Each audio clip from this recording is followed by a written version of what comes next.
The stitches in Kira's gown held, but only just, and the nobles at the feast made certain she knew it. "Is that burlap?" a woman in emerald silk whispered, her voice pitched to carry across 3 tables. "No, dear," her companion answered, dripping false sympathy.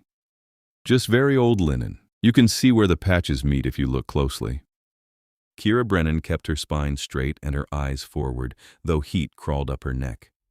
She had known this would happen, had known the moment the heavy parchment invitation arrived at her cramped apartment above the tailor's shop that attending would be a mistake.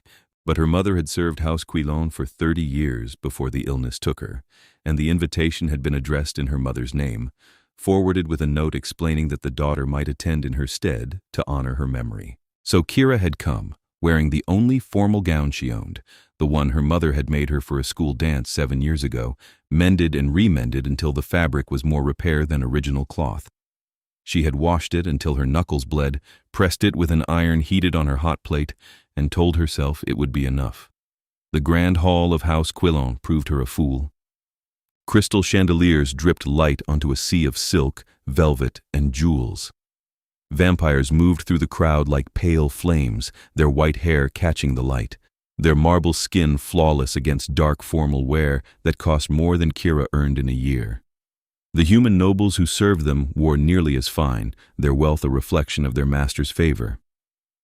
Kira had been seated at the farthest table from the high dais, tucked between a minor functionary who ignored her entirely and an empty chair. She had managed to make herself small and invisible for nearly an hour, picking at food she barely tasted, when the woman in emerald silk decided invisibility was too kind.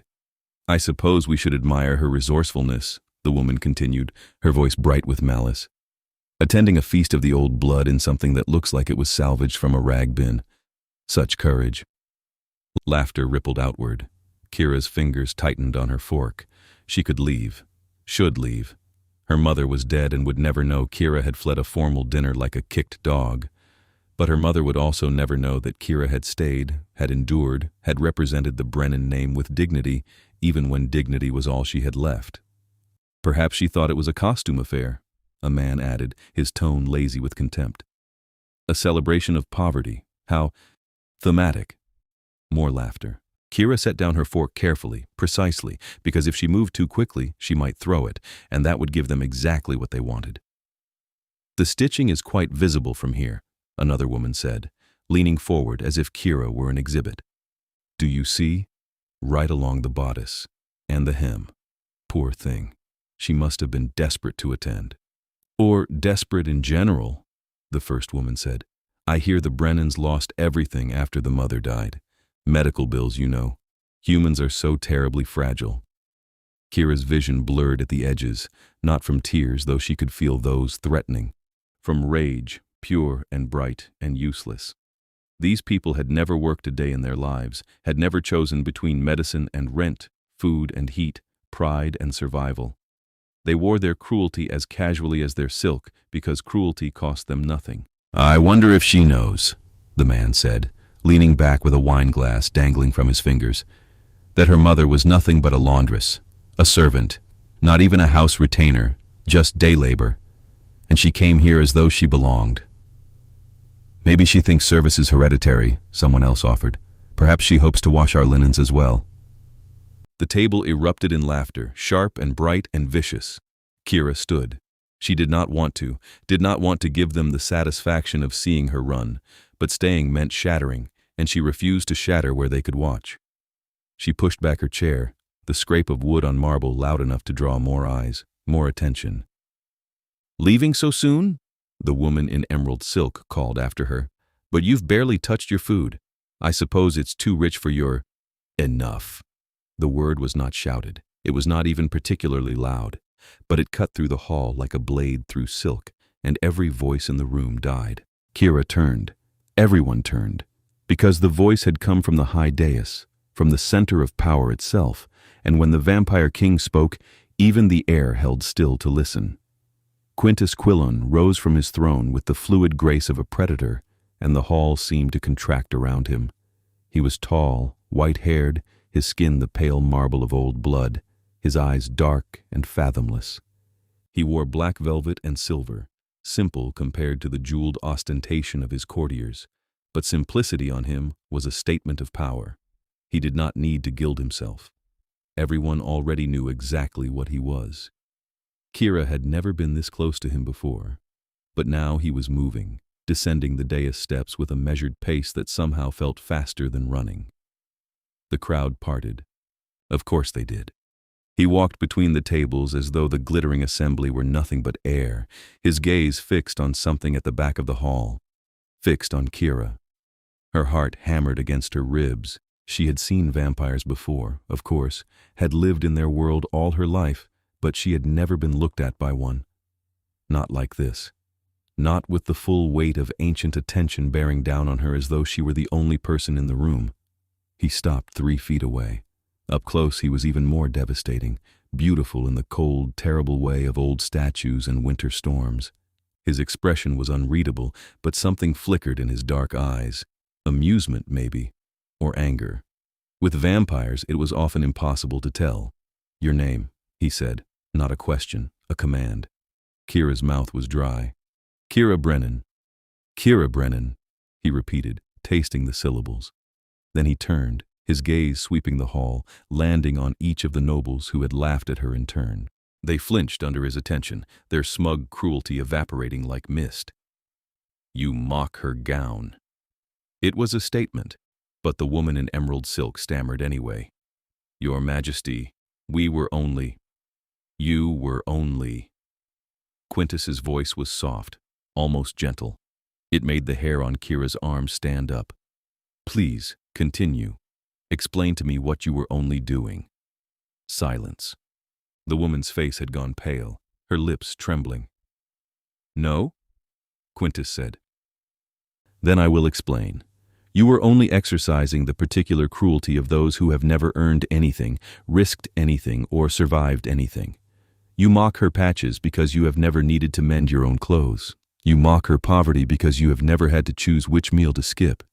You are parasites feeding on my house, and you dare to sneer at someone who came here to honor a woman who worked until her hands bled to keep this house running."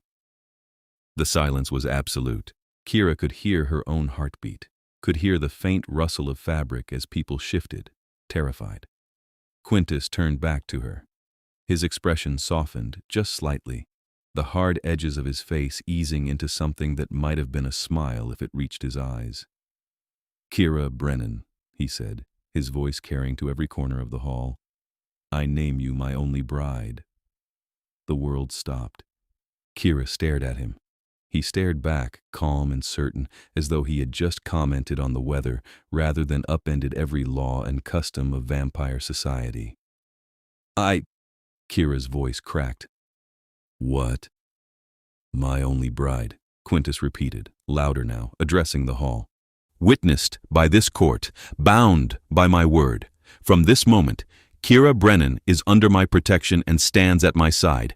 Any insult to her is an insult to me. Any threat to her is a declaration of war against House Quillon." The hall erupted, not in applause, but in chaos. Voices rose in shock, outrage, confusion. Vampires and nobles alike surged to their feet, shouting questions, objections, disbelief. Kira heard none of it. She was still staring at Quintus, trying to understand if this was real or some elaborate, cruel joke. His eyes met hers, and for the first time she saw something clear in them. A challenge, a question, a dare. "I don't understand," she whispered, the words lost in the roar of the crowd. He leaned in, just slightly, so only she could hear. "Neither do I," he said, his voice wry. "But we will figure it out together."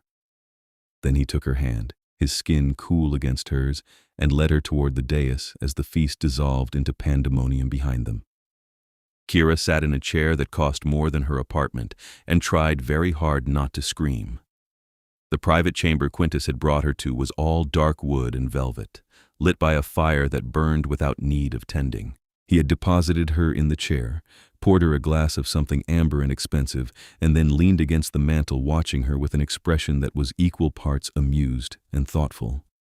"You are angry," he said. "I am confused," Kira corrected, though anger was definitely in the mix. You just declared in front of your entire court that I am your bride. I do not know you. You do not know me. This is," she gestured helplessly, "insane." "Perhaps." "Perhaps?" Kira set down the untouched glass with more force than necessary. "Is this a joke? Are you punishing those nobles by humiliating me? Because if this is some kind of lesson you are teaching them at my expense."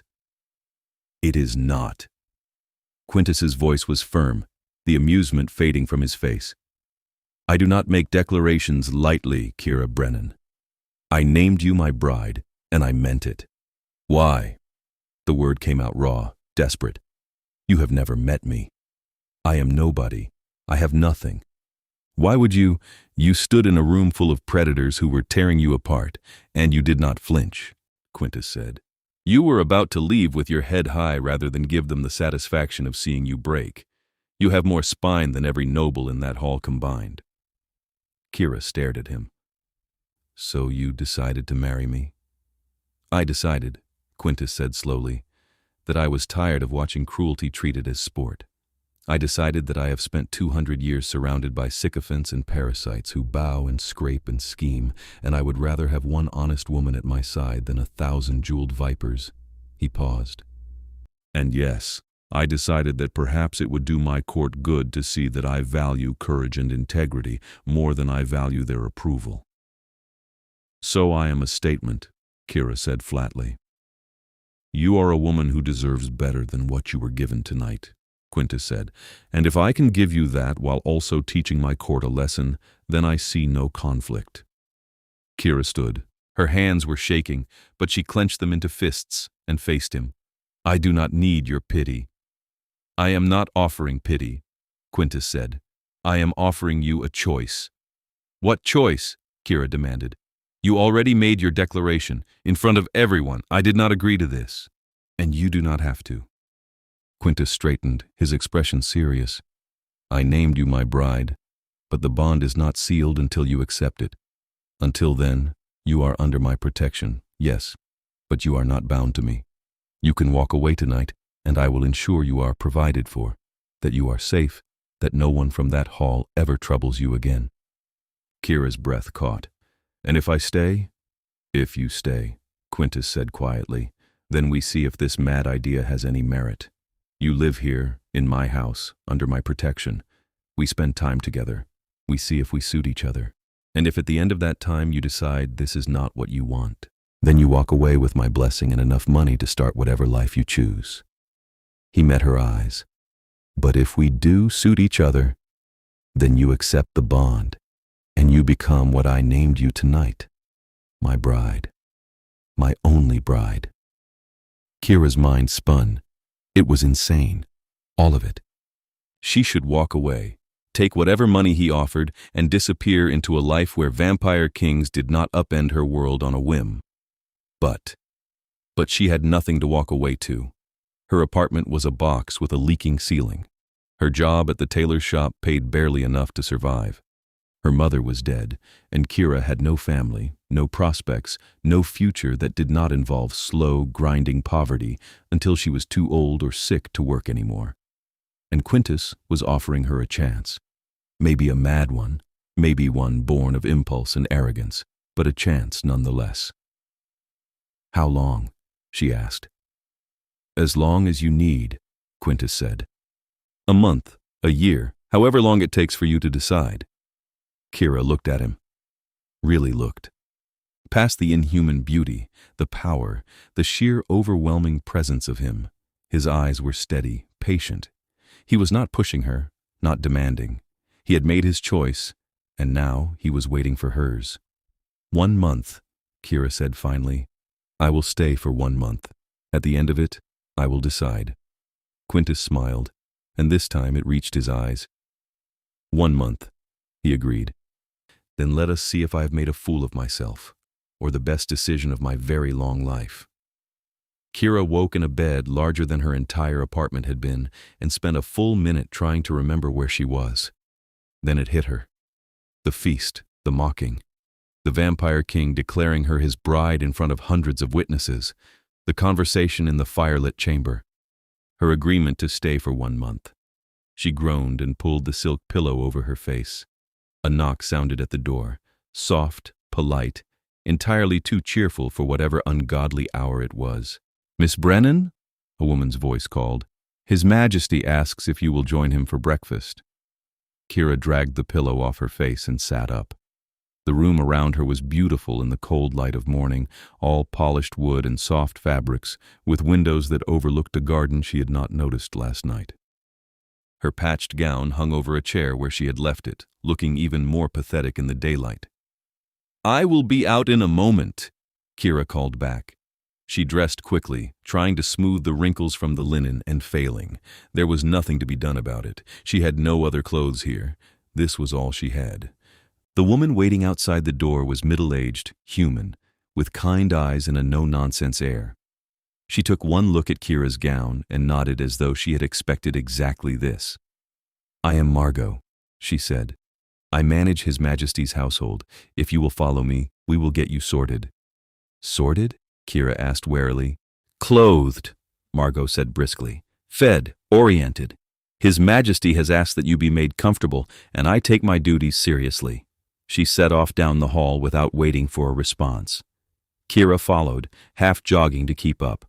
They did not go to a dining room. Instead, Margot led her through a bewildering series of corridors to a suite of rooms even larger than the one Kira had slept in. Racks of clothing lined the walls, from simple day dresses to elaborate gowns that would not have looked out of place at the feast. "These were prepared this morning," Margot said, gesturing to the racks. "His Majesty thought you might need a few options. They should fit, but if they do not, we will have them altered immediately."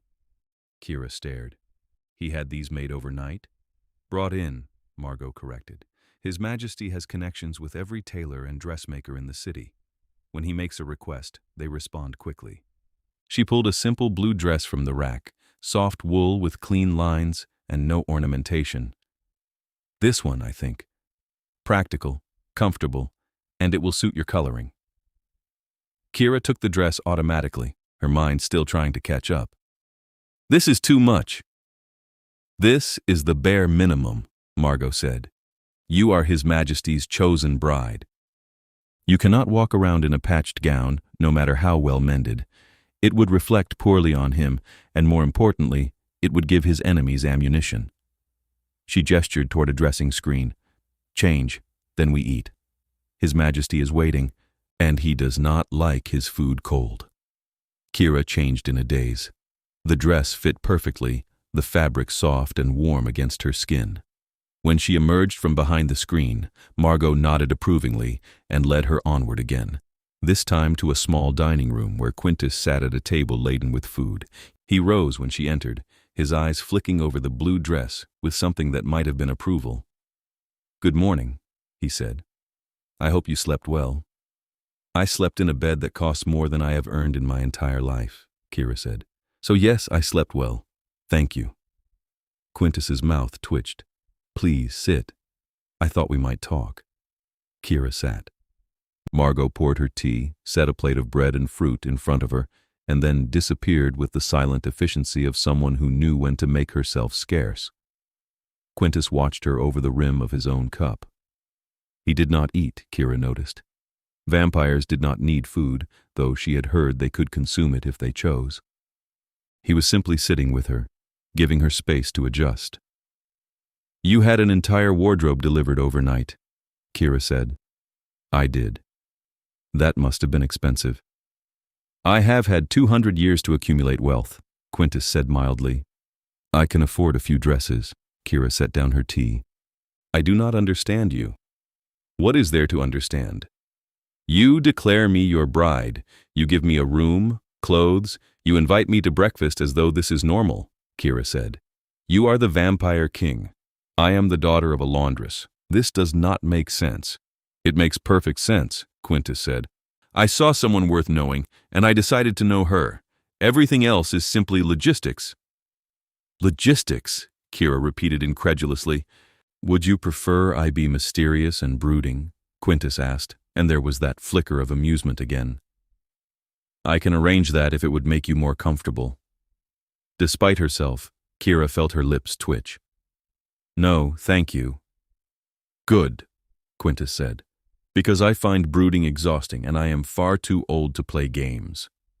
He leaned forward slightly. Here is what I propose. We spend the next month getting to know each other. I will show you my world. You will tell me about yours. We will talk, argue, agree, disagree, and at the end of it, you will decide if you want to stay. No tricks, no manipulation, just two people figuring out if they can stand each other. Kira studied him. He looked sincere, his dark eyes steady and open. But he was also a vampire, a king, someone who had lived for centuries and wielded power she could not begin to imagine. How could she possibly trust him? What do you get out of this? She asked. Hopefully, Quintus said, someone who is not afraid to tell me the truth. Someone who sees me as more than a title or a source of power. He paused. And perhaps someone who can help me remember why I took the throne in the first place. There was something raw in his voice, something that sounded almost like loneliness. Kira felt her wariness ease, just slightly. All right, she said. 1 month. But I'm not going to pretend to be something I'm not. I do not know how to be a vampire's bride. I do not know court politics or etiquette or any of the things your people value. I do not want you to pretend, Quintus said. I want you to be exactly who you are. He smiled, and it was warmer than she expected. Besides, I have had 200 years of court politics and etiquette. I assure you it is overrated. Kira found herself smiling back. Then we have an agreement. We do, Quintus said. Now eat your breakfast. You are going to need your strength. My court is already scheming, and I suspect the next few weeks will be entertaining in the worst possible way. He was not wrong. By the second day, the rumors were rampant. The Vampire King's mad declaration, the human girl with the patched gown, the court torn between shock, outrage, and glee at the chaos. Kira heard it all secondhand from Margot, who reported the gossip with a dryness that suggested she had seen this kind of nonsense before. They are saying you bewitched him, Margot said as she helped Kira into another dress, this one a soft green. Or that he has gone mad. Or that this is some elaborate punishment for the court. Take your pick. What do you think? Kira asked. Margot looked at her appraisingly. I think His Majesty has not looked this interested in anything in 50 years. So whatever his reasons, I am inclined to approve. Kira was not sure if that was comforting or terrifying. Quintus, for his part, seemed utterly unbothered by the chaos. He spent his days managing the business of the house, attending councils, meeting with other vampire lords, and generally ruling with the kind of calm efficiency that made it clear he had been doing this for a very long time. And every evening, he found time to sit with Kira, to talk, to ask her questions about her life, her mother, her work. He was, she discovered, easy to talk to. His humor was dry, his observations sharp, and he listened with a focus that made her feel like she was the only person in the world. It was intoxicating and unnerving in equal measure. Tell me about your mother, he said one evening as they walked through the garden. The sun had set hours ago, and the sky was a deep velvet blue, scattered with stars. Quintus moved easily in the darkness, his pale skin almost glowing in the moonlight. Kira wrapped her arms around herself, the night air cool against her skin. She was stubborn, kind. She worked too hard and never complained, even when she should have. She sounds like someone I would have liked. She would have been terrified of you, Kira said honestly. She respected vampires, but she did not trust them. Too many stories of humans being used and discarded. Quintus was quiet for a moment. She was not wrong to be wary. My kind has not always been kind to yours. Has not always? Kira repeated. You mean is not. Some of us are not, Quintus corrected. But not all of us are monsters, Kira. Just as not all humans are saints.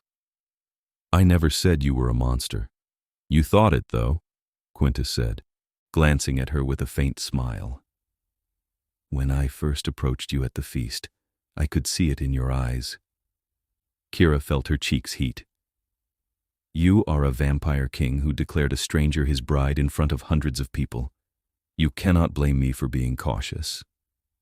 I do not blame you, Quintus said. I admire you for it. Caution is wisdom. Fear without paralysis is strength. He stopped walking and turned to face her. But I hope by the end of this month you will see that I am not someone you need to fear. Quillon met his eyes. In the moonlight they were almost soft, the hard edges of his face gentled by shadow. I am beginning to think you are more dangerous than I feared, she said quietly. Just not in the way I expected. Quintus's expression shifted, something warm and pleased flickering across his face. Good, he said. Then we are making progress. They walked in silence for a while, the garden peaceful around them. Quillon found herself relaxing, the tension that had been her constant companion since the feast easing in the quiet. Why did you really name me your bride? She asked eventually. You said it was because I had courage, but that cannot be the whole truth. You could have offered me protection without declaring me your bride. You could have humiliated those nobles in a dozen other ways. Quintus was quiet for so long that Quillon thought he might not answer. Then he sighed, the sound almost human. I was tired, he said. Tired of watching my court tear itself apart with pettiness and cruelty. Tired of being surrounded by people who see me as a prize to be won or a threat to be neutralized. Tired of pretending that any of it matters. He looked at her. And then I saw you, standing in that room, wearing a gown you had mended with your own hands, holding your head high even as they mocked you. And I thought, here is someone who knows what it means to fight, to survive, to have something worth protecting. He paused. I thought, here is someone who might understand. Kira's throat tightened. Understand what? What it is like to be alone in a room full of people, Quintus said softly. To wear a mask because showing your true face is too dangerous. To wonder if anyone would care about you if you were not useful. Quillon stared at him. The vampire king, powerful and ancient and untouchable, looking at her with an expression that was achingly vulnerable. I understand, she whispered. I understand exactly. Quintus smiled, and it was the saddest, most genuine smile she had ever seen. I know you do. That is why I named you. They stood in the garden under the stars, two people who had been alone for too long, and for the first time since the feast, Quillon thought that maybe, just maybe, this mad idea might work. The court was not happy. Quillon learned this on the 5th day, when Quintus insisted she attend a formal dinner with his inner circle. She had tried to refuse, but he had been gently, implacably insistent. You cannot hide forever, he had said. They need to see that you are not going anywhere, and I need you there. So she had dressed in one of the new gowns, a deep wine-red thing that fit her perfectly, and followed Quintus into a dining hall filled with vampires who looked at her like she was an insect that had wandered into their meal. The woman in emerald silk from the feast was there, her expression carefully neutral, but her eyes cold. So was the man who had mocked Kira's mother, and half a dozen others who had laughed along with them. They all bowed to Quintus, murmured greetings to Quillon that dripped with false courtesy, and took their seats with the air of people preparing for battle. Dinner was excruciating. The vampires did not eat, but they sat at the table with glasses of dark red liquid that Quillon tried very hard not to think about. Conversation was polite, surface level, and laced with barbs so subtle that Quillon almost missed them. I hear you have been learning the layout of the house, Miss Brennan, one vampire said, his tone pleasant. It must be quite an adjustment, living in a place of this size after, well. He smiled. Simpler accommodations. It is an adjustment, Quillon agreed evenly, but I am adaptable. Of course, the woman in emerald silk said. His Majesty has always had a fondness for charity cases. It is one of his more admirable qualities. Quintus's gaze flicked to her, sharp and cold. Lady Isolde, he said, his voice a warning. The woman, Isolde, inclined her head. I meant no offense, Your Majesty. I simply meant that your generosity is well known. See that you remember it, Quintus said. Generosity can be withdrawn as easily as it is given. The table went silent. Isolde's smile faltered, and she busied herself with her glass. Quillon glanced at Quintus. He caught her eye and gave her the faintest of nods, a silent reassurance. She took a breath and turned back to the table. I am curious, Quillon said, addressing the group at large. How does one become part of His Majesty's inner circle? It seems like a position of great responsibility. The vampires exchanged glances, clearly surprised that she was engaging. It is a matter of bloodline and service, one of the men said, his tone condescending. House Quillon has been built over centuries by families who have proven their loyalty and worth. It is not something one simply joins. I see, Kira said. So it is inherited then, rather than earned. The man's expression tightened. It is earned through generations of service. But not by you personally, Kira said.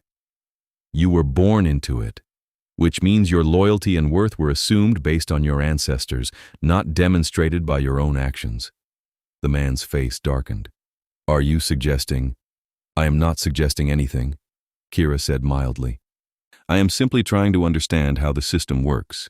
It is very different from the world I come from, where people are judged by what they do, not who their parents were. Quintus made a sound that might have been a cough or a laugh. The rest of the table looked like they had swallowed glass. Miss Brennan, Isolde said, her voice tight, I think you misunderstand the complexities of vampire society. Perhaps, Kira said, but I am a quick learner. The rest of the dinner passed in strained silence. When it finally ended, Quintus walked Kira back to her rooms, his hand resting lightly on the small of her back. You, he said, once they were alone in the corridor, are magnificent. Kira let out a shaky breath. I thought I was going to be sick. You did not look it, Quintus said. You looked like you were born to sit at that table. They did not know what to do with you. They hate me, Kira said. Yes, Quintus agreed, but they also respect you at least a little. You did not let them intimidate you. You met them on their own ground and held your own. He stopped walking and turned to face her. I am sorry I put you through that, but I needed them to see that you are not going to be cowed, that you are strong enough to stand beside me. I do not feel strong, Kira admitted. I feel like I am drowning and pretending I know how to swim. Then you are in good company, Quintus said, because that is what ruling feels like every single day. Kira looked up at him, at the weariness in his eyes, the weight he carried so effortlessly that it was easy to forget it was there. You make it look easy. I have had 200 years of practice, Quintus said. You have had 5 days, and you are already better at this than most of the vampires in that room. Kira wanted to believe him, wanted to believe that she was not completely out of her depth, that she could do this, that she belonged here. But doubt was a familiar companion, and it whispered that she was a fraud, that eventually Quintus would realize he had made a mistake, that she would be cast out and left with nothing. Hey, Quintus said softly, his hand coming up to cup her cheek. Where did you go just now? Nowhere good, Kira said. Then come back, Quintus said. Stay here with me. You are not alone in this, Kira. I am with you, every step of the way. Kira closed her eyes, leaning into his touch. His hand was cool, but it was steady, grounding. I am afraid, she whispered. I know, Quintus said. But fear is not a weakness. It is proof that you are brave enough to try. She opened her eyes and found him looking at her with an intensity that stole her breath. There was something in his gaze, something warm and fierce and utterly focused on her. It made her heart race and her stomach flutter and her entire body feel like it was humming with electricity. Quintus, she breathed. He leaned in slowly, giving her time to pull away, to say no, to stop this before it became something neither of them could take back. But Kira did not pull away. She stayed exactly where she was, her heart pounding, her breath caught, her entire world narrowed down to the vampire king standing in front of her. His lips brushed hers, feather-light, a question more than a kiss. Kira answered by pressing closer, her hands coming up to rest against his chest. He made a sound low in his throat, something pleased and hungry, and then he was kissing her properly, his mouth firm and demanding, his hand sliding into her hair. It was nothing like Kira had imagined. He was cool and solid and impossibly gentle, kissing her like she was something precious, something he wanted to savor. She melted into him, her fingers curling into the fabric of his shirt, her entire body alight with sensation. When he finally pulled back, they were both breathing hard. Quintus rested his forehead against hers, his eyes closed, his expression almost pained. "I should not have done that," he said. "Why not?" Kira asked, her voice shaky. "Because you are here under duress," Quintus said. "Because you agreed to 1 month and we are barely a week in. Because I do not want you to feel pressured or obligated or Quintus, Kira interrupted. "Stop talking." He opened his eyes, looking at her warily. "I kissed you back," Kira said. "I wanted to kiss you. If I did not, I would have said so." She took a breath. "I am not afraid of you. I am afraid of this, of what it means, of how fast it is happening. But I am not afraid of you." Quintus stared at her, and then he smiled, slow and genuine and breathtaking. "You are going to ruin me," he said. "Good," Kira said, and kissed him again. The next 2 weeks passed in a blur of stolen moments, late-night conversations and quiet dinners where they learned each other's histories, hopes, and fears. Quintus told her about his human life, centuries ago, in a world so different from hers that it felt like a fairy tale. He told her about becoming a vampire, the pain and terror of it, the slow realization that he had traded his mortality for power he had never wanted. "I took the throne because no one else would," he said one evening as they sat in his private study, a fire crackling in the hearth. "The old king was a tyrant. He ruled through fear and cruelty, and his court was a nightmare of backstabbing and bloodshed. When he finally fell, the house was on the brink of collapse. Someone had to step in, to hold things together, or we would have torn ourselves apart. So you became king," Kira said. "I became king," Quintus agreed. "And I have been trying to fix what he broke ever since, but some wounds run too deep. Some cruelties are too ingrained. My court is better than it was, but it is still full of vipers." He looked at her. "Which is why your presence is so threatening to them. You are proof that I am willing to look outside the old bloodlines, the old hierarchies. You represent change." "I represent chaos," Kira corrected. "They think you have lost your mind." "Perhaps I have," Quintus said. "But if so, I find I do not regret it." Kira told him about her mother, about the years of struggle and sacrifice, the way her mother had worked herself into an early grave to give Kira a chance at something better. She told him about the tailor's shop, the tiny apartment, the loneliness that had been her constant companion since her mother's death. "I thought I would spend the rest of my life like that," she admitted. "Alone, barely surviving. I did not let myself hope for anything more because hope felt too dangerous." "And now?" Quintus asked. "Now I am terrified," Kira said honestly, "because I am starting to hope again, and I do not know what I will do if this falls apart." Quintus reached for her hand, lacing their fingers together. "It will not fall apart. I will not let it. You cannot promise that." "I can promise that I will fight for this," Quintus said. "For you, with everything I have." Kira looked down at their joined hands, his pale and cool, hers warm and small in his grip. "I am starting to believe you," she said quietly. "Good," Quintus said, "because I am starting to think you are the best thing that has happened to me in 200 years. But the court had other ideas. On the 18th day, Margot came to Kira's rooms with a grim expression and a letter sealed with red wax. "This was delivered this morning," Margot said, handing it over. "His Majesty has already seen a copy. He is furious." Kira broke the seal and unfolded the letter. It was written in an elegant hand, the words polite and poisonous. "To His Majesty Quintus Quillon, Vampire King of House Quillon, it has come to the attention of the assembled noble houses that your recent declaration of a bride has caused concern among your loyal subjects. While we respect your authority, we feel it is our duty to ensure that such a momentous decision is made with due consideration of the consequences. We therefore request a formal inquiry into the suitability of Miss Kira Brennan to serve as your bride. We ask that she be examined by a council of elders to determine whether she meets the standards expected of one who would stand at your side. We make this request out of loyalty and concern for the future of House Quillon."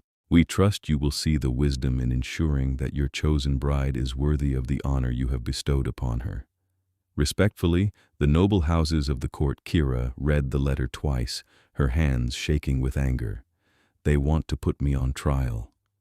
They want to humiliate you, Margot said bluntly, and force His Majesty to either defend you or withdraw his claim. Either way, they win. If he defends you and you fail their examination, he looks weak. If he withdraws his claim, he looks indecisive. What happens if I refuse the inquiry? Kira asked. Then they will claim you have something to hide, Margot said, and the whispers will never stop. You will be forever tainted in their eyes. Kira set down the letter carefully, her mind racing. Where is Quintus? In the throne room, Margot said, meeting with the nobles who sent the letter.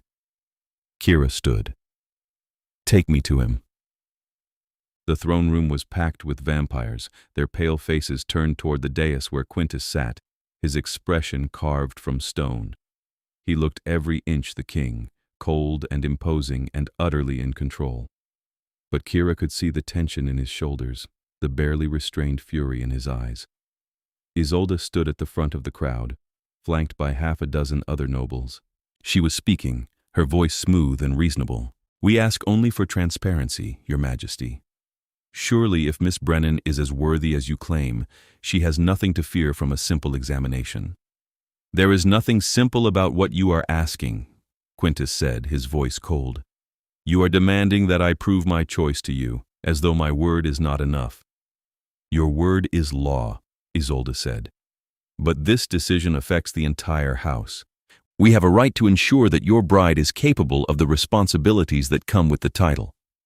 Capable, Quintus repeated, his tone dangerous.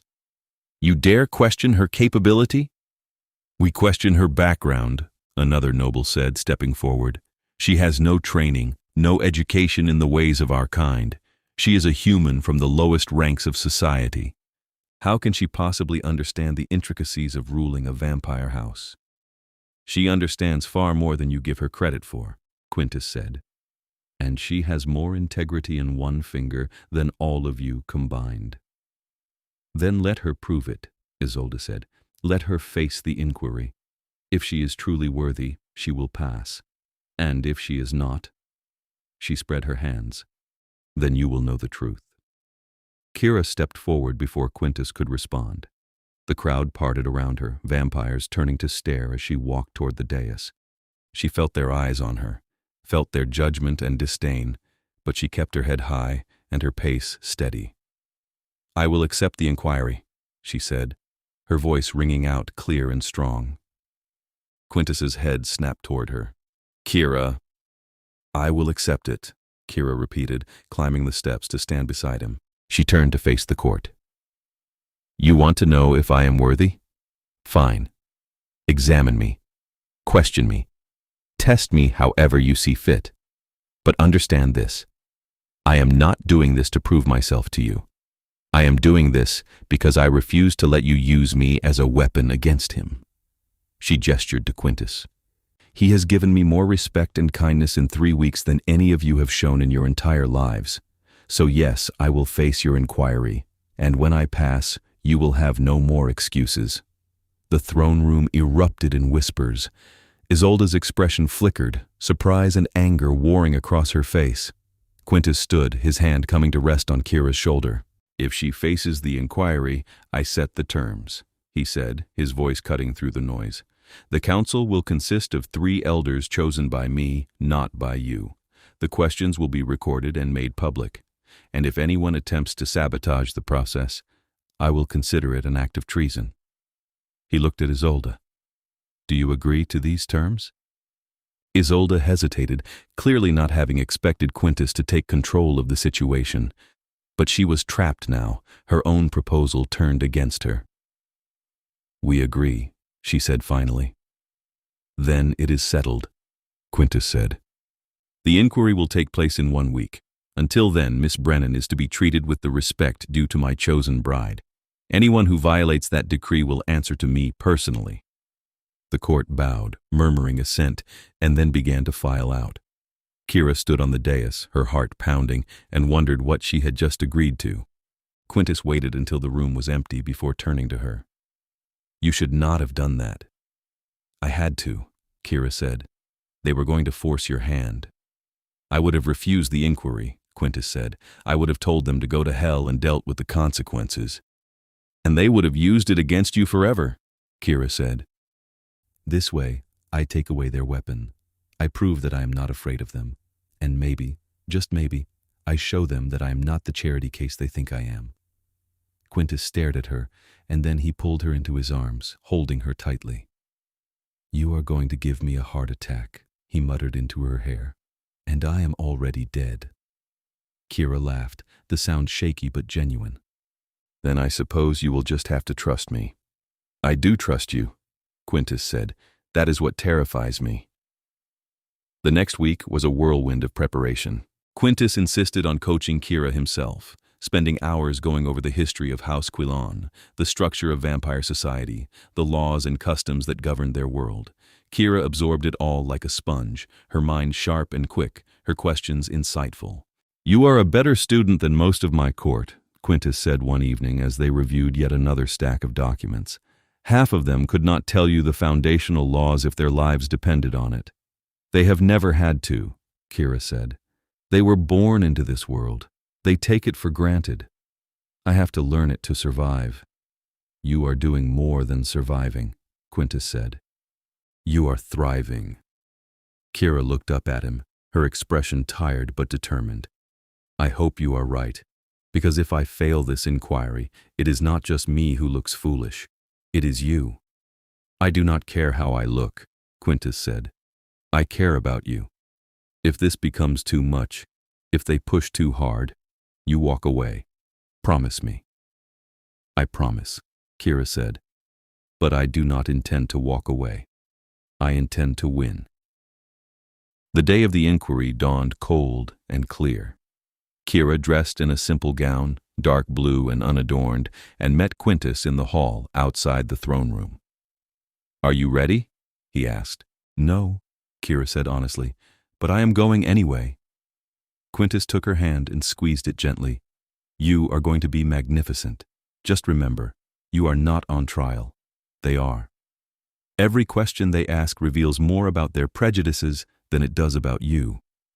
Kira nodded and followed him into the throne room. The inquiry was brutal. The 3 elders Quintus had chosen were fair, but exacting. Their questions designed to test not just her knowledge but her ability to think, to reason, to defend her positions. They asked her about vampire law, about the history of the house, about the responsibilities of a consort. They asked her about her background, her education, her understanding of power and politics. Kira answered every question with clarity and confidence. When she did not know something, she admitted it and then explained how she would find the answer. When they challenged her, she pushed back, defending her views without backing down. The court watched in silence, vampires and nobles alike riveted by the spectacle. Isolde sat in the front row, her expression growing tighter with every answer Kira gave. Finally, after what felt like hours, the eldest of the 3 stood.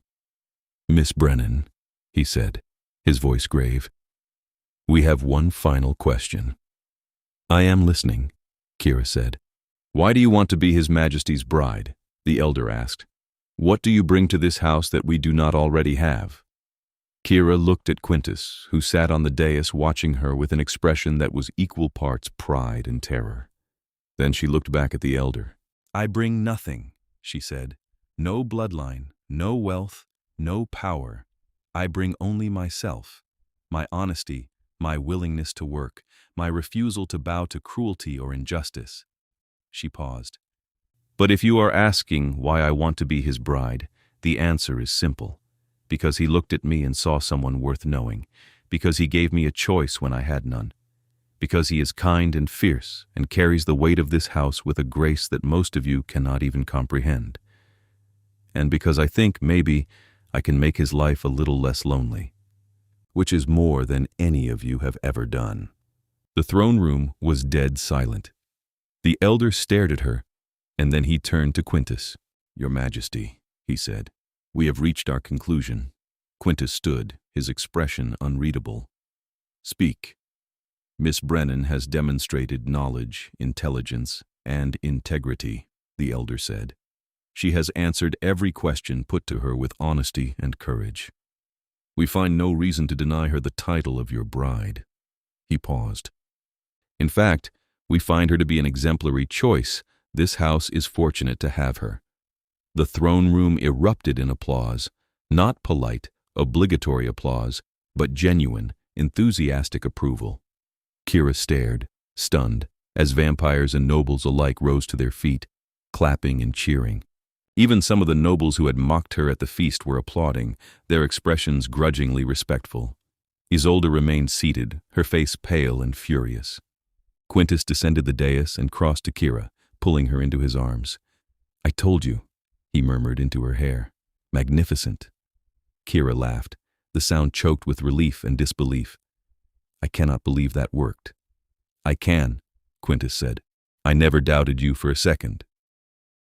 That night, Quintus held a small private dinner to celebrate. Just the two of them, in his chambers, with food and wine and the fire crackling in the hearth.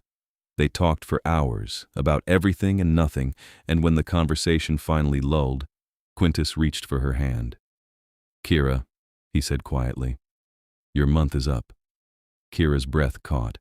She had been so focused on the inquiry that she had not realized. 4 weeks, exactly as she had promised. "So it is," she said. "You can leave if you want," Quintus said. "I will honor my word. I will give you everything I promised. You will never want for anything."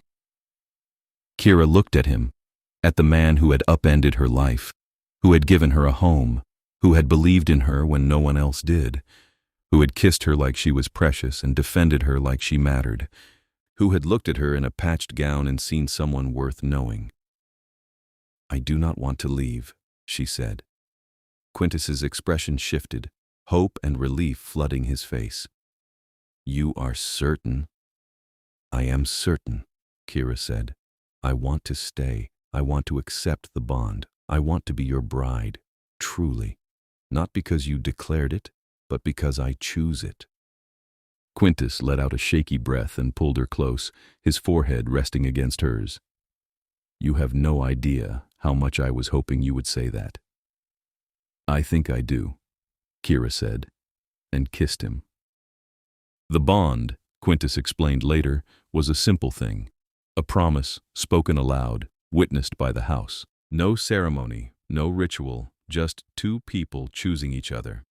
They did it the next morning in the throne room with the court assembled. Quintus took her hand and spoke the words, his voice clear and steady. "I, Quintus Quillon, claim Kira Brennan as my bride, my partner, my equal. I pledge to protect her, honor her, and stand beside her for as long as we both exist. This is my vow, witnessed by this house." Kira swallowed hard and spoke her own vow. "I, Kira Brennan, accept Quintus Quillon as my husband, my partner, my equal. I pledge to stand beside him, support him, and love him for as long as I draw breath. This is my vow, witnessed by this house." The bond settled over them like a warm blanket, tangible and real. Kira gasped at the sensation, a connection that hummed between them, tying them together in a way that was both thrilling and terrifying. Quintus pulled her close and kissed her, and the court erupted in applause once more. But the story was not over. Isolde, it seemed, was not willing to let go of her scheme so easily. 2 weeks after the bond was sealed, Margot came to Kira with a worried expression. "There are rumors," she said. "Whispers that Lady Isolde is planning something. I do not know what, but you should be careful." Kira thanked her and went to find Quintus. She found him in his study, reviewing reports, and told him what Margot had said. "I will look into it," Quintus said, his expression darkening. "But I want you to stay close. Do not go anywhere alone." Kira agreed, but the next day, a letter arrived for her. It was unsigned, written in a hand she did not recognize, asking her to meet in the East Wing library to discuss a matter of mutual concern. Kira knew it was a trap, but she also knew that if she ignored it, Isolde would find another way to strike. So she went, but she went armed with her own plan. She arrived at the library to find Isolde waiting, flanked by two other nobles. They looked surprised to see her, as though they had expected her to bring Quintus or to refuse the meeting entirely. "Miss Brennan," Isolde said, her smile cold. "How kind of you to join us." "What do you want?" Kira asked. "To offer you a choice," Isolde said. "Leave now quietly, and we will ensure you are well compensated. Stay, and we will make your life a misery. You may have passed the inquiry, but you will never be one of us. The court will never accept you." "The court already accepted me," Kira said. "They applauded me. They respect me. You are the one who cannot let go." Isolde's expression hardened. "You think you have won? You are a human, a temporary amusement. Quintus will tire of you eventually, and when he does, you will be left with nothing." "Is that what you are betting on?" Kira asked. "That he will tire of me? Because I think you are afraid of the opposite. I think you are afraid that he will not tire of me, that I will be here long after you are gone, and that terrifies you." Isolde stepped forward, her eyes flashing. "You have no idea what you are dealing with." "I know exactly what I am dealing with," Kira said. "A bitter, jealous woman who thought she could manipulate a king and is furious that he chose someone else." She took a step forward. "But here's the thing, Isolde. I am not going anywhere. And every time you scheme against me, every time you try to undermine me, you make yourself look weaker. Because I have already proven I can stand beside him. What have you proven?" Isolde's face twisted with rage, and for a moment, Kira thought she might actually attack. But then a slow clap echoed through the library, and Quintus stepped out of the shadows. "Bravo," he said, his voice dripping with disdain. "A very enlightening conversation." Isolde went pale. "Your Majesty, You were caught," Quintus said. "Red-handed, conspiring against my bride. Did you really think she would come here alone? That I would not know the moment you sent that letter?" He moved closer, his presence filling the room. "You have tested my patience for the last time, Isolde. You are banished from this house. You have until sunrise to leave. If you are still here when the sun sets tomorrow, I will consider it an act of war." Isolde stared at him, her mouth opening and closing soundlessly. Then she turned and fled, her companions scrambling after her. Quintus turned to Kira, his expression softening. "Are you all right?" "I am fine," Kira said, "though I should have known you would be listening." "I told you," Quintus said, pulling her into his arms. "I will always protect you, even when you do not need it." "I like knowing you are there," Kira admitted, "even when I can handle it myself." "Good," Quintus said, "because I have no intention of going anywhere." 3 months later, the house held another feast. This one was different from the first. It was a celebration, an acknowledgement of the new queen, and the hall was packed with vampires and nobles who had come to pay their respects. Kira stood in her chambers, staring at the gown laid out on the bed. It was beautiful, a deep midnight blue with silver embroidery, more elaborate than anything she had worn before. Quintus had commissioned it for her, insisting that she deserved something special. But when she looked at it, all she could think about was the patched gown she had worn to the first feast, the one that had made her a target, the one that had started all of this. She made a decision. When she walked into the hall on Quintus's arm, she was not wearing the elaborate gown. She was wearing a simple dress, pale gray linen with careful, visible stitching along the seams. Not patches, but a deliberate design, a nod to the gown that had changed her life. The court stared. Quintus, beside her, made a sound that might have been a laugh. "You are brilliant," he murmured. "I am making a point," Kira said. "I am still who I was. I will never be ashamed of that." The feast was everything the first one had not been. People greeted her warmly, asked her questions, treated her with genuine respect. There were still a few who looked at her with disdain, but they were a minority now, outnumbered by those who had seen what she was capable of. When the feast ended, Quintus led her to the dais and stood before the court. 3 months ago," he said, I named Kira Brennan my bride on impulse, or so many of you believed. You thought it was a joke, a lesson, a moment of madness. He looked at Kira, his expression warm. You were wrong. It was the sanest decision I have ever made. She has proven herself 100 times over, not because she had to, but because that is who she is. Strong, brave, honest. Everything I could have hoped for, and more. He turned back to the court. I am proud to stand beside her, and I am honored to call her my queen. The hall erupted in applause, and Kira felt tears prick her eyes. Quintus took her hand and raised it to his lips, pressing a kiss to her knuckles. Thank you, she whispered. For what? Quintus asked. For seeing me, Kira said. For choosing me. For believing in me when I did not believe in myself. I will always choose you, Quintus said, for as long as I exist. And when he kissed her, the court cheered, and Kira thought that maybe, just maybe, she had found the place she belonged. Years passed, and Kira thrived. She learned the intricacies of ruling, became a force in the court, and proved time and again that she was more than worthy of her place at Quintus's side. They argued, laughed, loved, and built a life together that was messy and complicated and absolutely perfect. Eventually, Kira made a choice that surprised even herself. She asked Quintus to turn her, to give her the same immortality he had so that they could stand together not just for decades, but for centuries. Are you certain? Quintus asked, his expression serious. It is not an easy life, Kira. There are costs, things you will lose. I have already lost everything I had before you, Kira said, and I have gained so much more. I want this. I want forever with you. Quintus held her close, his hand cupping her face. Then I will give it to you, gladly. The turning was painful, but Kira endured it with the same stubbornness she brought to everything. When she woke, pale and powerful and utterly changed, Quintus was there, holding her hand. Welcome to eternity, he said. Kira looked at him, at the man who had given her everything, who had seen her worth when no one else had, who had loved her fiercely and completely. I would not want to spend it with anyone else, she said, and she meant it. They ruled together for decades, then centuries, building a court that valued integrity over bloodline, strength over cruelty.